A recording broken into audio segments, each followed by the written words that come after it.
Menciona al menos tres derechos humanos consagrados en la Constitución Política y relaciona dichos derechos con los establecidos en tratados internacionales donde México sea parte.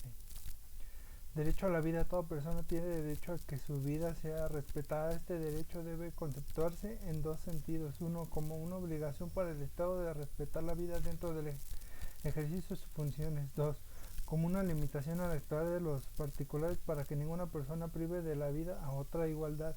Ante la ley, todas las personas gozarán los derechos humanos reconocidos en la Constitución, de los tratados internacionales de los que el Estado mexicano sea parte, en las leyes de ellos derivan.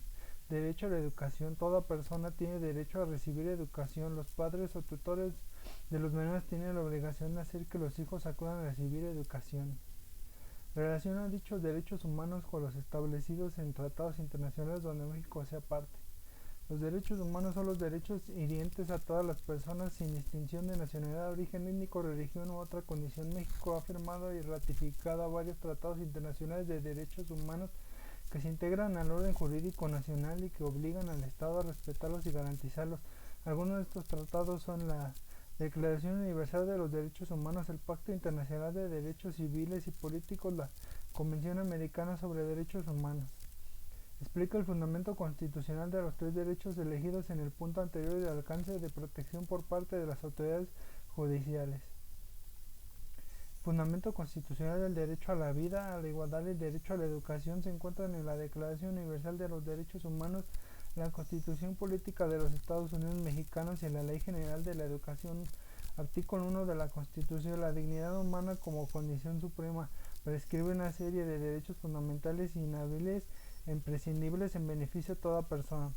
2. Artículo 4 de la Constitución. El derecho a la igualdad encuentra su fundamento último en la dignidad de la persona humana. 3. Artículo 3 de la Constitución. De la educación se basará en el respeto y el irrestricción de la dignidad de las personas y fomentará en él a la vez el amor a la patria, el respeto a los derechos, a la justicia, promoverá la honradez y la mejora del proceso de enseñanza-aprendizaje.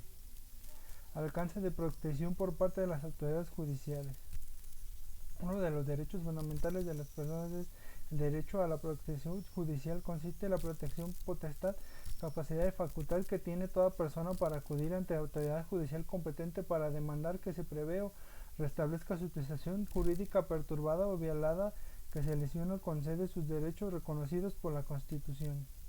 Menciona 5 principios generales de derecho relacionados con los derechos humanos.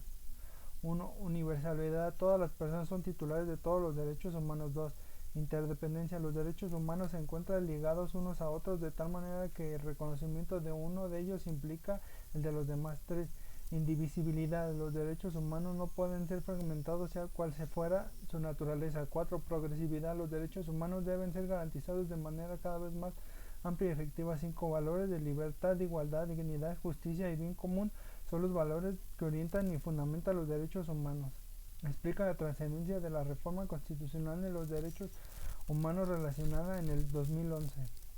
La reforma constitucional en derechos humanos del 2011 fue una modificación al artículo 1 de la Constitución que estableció el principio pro persona, la obligación de todas las autoridades de respetar y garantizar los derechos humanos en México, el reconocimiento de los derechos y los pueblos y comunidades indígenas y la incorporación de los tratados internacionales como fuente del derecho interno y el juicio de amparo.